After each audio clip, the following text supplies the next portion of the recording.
మంత్రులందరినీ బండబెట్టిండు. ఇక ఇటువంటి ఇచ్చి పంపిస్తున్నాడు.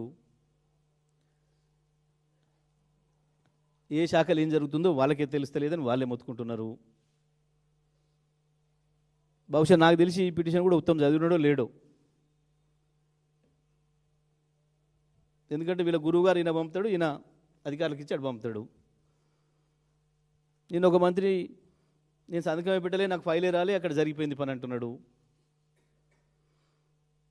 కొంతమంది చెప్పుకోలేక లోపల ఏడుస్తున్నారు.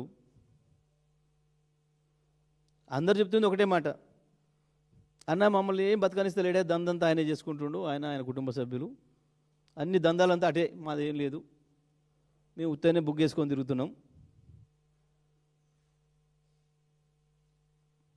ఇంటికాడ కూర్చుంటే మా వాళ్ళు ఏమనుకుంటారు అని ఉత్తనే తిరిగి వస్తున్నాం రోడ్ల మీద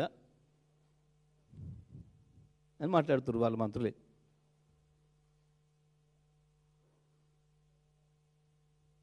ఎవరికి ఏ సోయి లేదు, ఎవరికి ఏ శాఖ పట్ల పరిజ్ఞానం లేదు.